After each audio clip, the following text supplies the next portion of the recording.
নমস্কার বন্ধুরা, mixed up by silver চ্যানেলে আপনাদের সকলকে স্বাগত। আজ আমি বানাচ্ছি ওপার বাংলার এক অথেন্টিক বেঙ্গলি রেসিপি, লাউ পাতা দিয়ে চিংড়ি মাছ বাটা। ছুটির দুপুরে এক থালা গরম ভাত অনায়াসে শেষ করে দিতে পারবেন এই রেসিপিটি দিয়ে। তাহলে চলুন দেখে নিই কীভাবে বানাচ্ছি।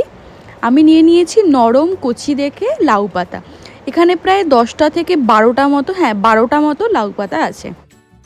লাউ পাতাটা আমি জলে ধুয়ে এটাকে জল ঝারিয়ে রেখে দিয়েছিলাম কিছুক্ষণ। এবার আমি এটা ছোট ছোট করে কেটে নেব, যাতে সিদ্ধ তাড়াতাড়ি হয়ে যায়।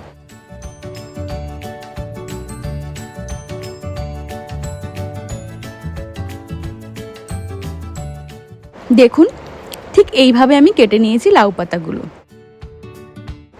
এবার নিয়ে নিয়েছি চিংড়ি মাছ। চিংড়ি মাছটা আমি খোলাটা ছাড়িয়ে রেখে দিয়েছিলাম। এবার এর মধ্যে দেব কিছুটা নুন আর কিছুটা হলুদ। নুন হলুদ দিয়ে চিংড়ি মাছটা আমি মাখিয়ে সাইডে রেখে দেবো। এবার লাগবে আমার রসুন। আমি নেব 2টো বড় কোয়ার রসুন আর একটা ছোট কোয়ার রসুন। রসুনটা খোলা ছাড়িয়ে আমি একটু বড় বড় করে কেটে নেব। কুচি করে কাটার কোনো দরকার নেই, বড় বড় করে কাটলেই হবে। আমি ঠিক এইভাবে বড় বড় করে কেটে নিচ্ছি। 2টো বড় রসুন আর একটা ছোট রসুন।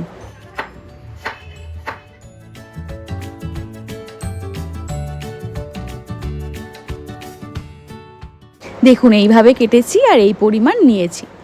এবার আমি কড়াই দিয়ে দেবো একটু বেশি করে সর্ষের তেল। এই রান্নাটা পুরোটাই সর্ষের তেলে করার চেষ্টা করবেন, তাহলে খেতে কিন্তু আরও ভালো হয়।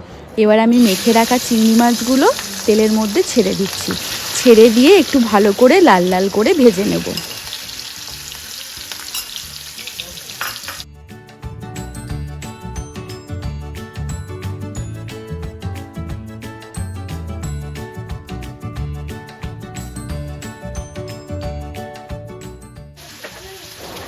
চিংড়ি মাছটা দেখছেন একটু লাল লাল মতো হয়ে গেছে।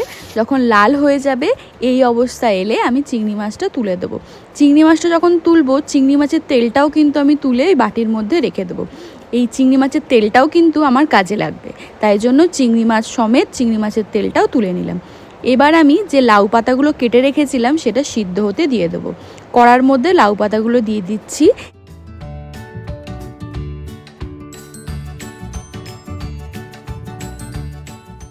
জল দিয়ে আমি এটাকে ঢাকা দিয়ে রেখে দেবো 10 মিনিটের জন্য লো ফ্লেমে।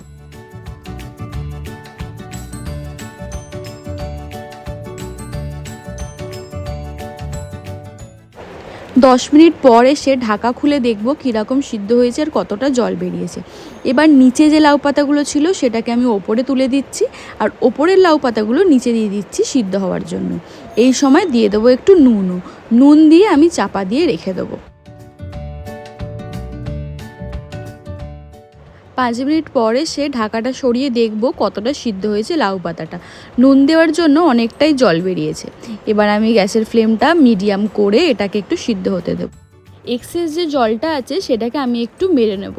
এবার দেখুন, যখন অল্প জল রয়ে যাবে ঠিক এই রকম পরিমাণ, সেই সময় গ্যাসটা বন্ধ করে আমি এটা একটা প্লেটে তুলে নেব। অল্প জল রাখবো, কেন কি তাহলে বাটতে আমার সুবিধা হবে। এবার কড়ার মধ্যে দিয়ে দিয়েছি একটুখানি সর্ষের তেল, কুচিয়ে রাখা রসুনগুলো, আর দিয়েছি কালো জিরে হাফ চামচ মতো, হাফ চামচের একটু কম। এবার এটাকে একটু নাড়াচাড়া করে নেব। রসুনগুলো যখন একটু এরকম লাল লাল হয়ে যাবে সেই সময় আমি গ্যাসটা অফ করে এটাকে তুলে নেব ওই প্লেটটাতেই, যেই প্লেটে আমি লাউ পাতাগুলো সিদ্ধ করে তুলে নিয়েছি। এই যে তেলটা যে দেখা যাচ্ছে, এই তেলটাও কিন্তু আমি লাউ পাতা সিদ্ধের ওপর দিয়ে দেবো। এতে কিন্তু ওই রসুন আর কালো জিরের ফ্লেভারটা আছে, তাই জন্য এই তেলটাও নিয়ে নিলাম। এবার আমি শিলে এটাকে বেটে নেব।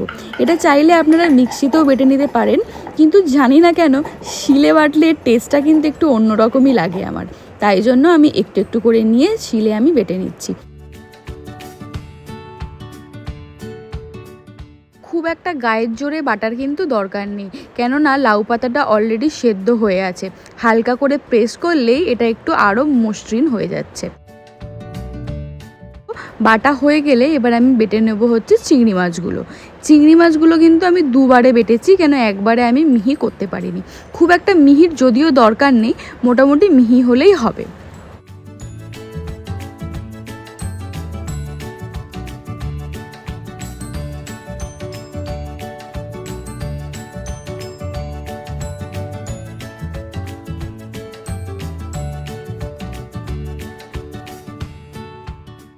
সব কিছু বাটা আমার হয়ে গেছে, তুলে নিলাম ওই প্লেটটাতেই। দেখুন ঠিক এইভাবে বেটে নিয়েছি। এবার আমি বসিয়ে দেবো কড়ার মধ্যে দিয়ে দেবো একটু তেলের মধ্যে আমি প্রথম দিয়ে দেবো একটা গোটা শুকনো লঙ্কাকে চিড়ে নিয়েছি, সেটা দিয়ে দিলাম। দেব 2টো কাঁচা লঙ্কা চিড়ে ভেঙে। এরপর দেব একদম অল্প কালো জিরে, জাস্ট একটু 1 চিমটি মতো দিয়ে আমি এটাকে একটু নাড়াচাড়া করে নেবো। এটা কিন্তু ফ্লেভারের জন্য দিলাম। নাড়াচাড়া করে এর মধ্যে আমি দিয়ে দেব বেটে রাখা আমার লাউ পাতা, চিংড়ি সব কিছু।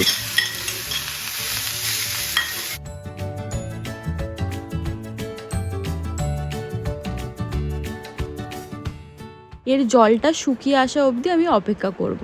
এই সময় একটু চেক করে নেবেন নুনটা ঠিক আছে কি না। নুন যদি লাগে এই সময় একটু দিয়ে দিতে পারেন। চেক করে একটু নাড়াচাড়া করে যখন দেখব একটু শুকিয়ে এসছে, পুরো শুকিয়ে ফেলবো না, তাহলে কিন্তু শুকনো শুকনো লাগবে। যখন দেখব একটু শুকিয়ে এসছে তখন এটা আমি নামিয়ে নেব।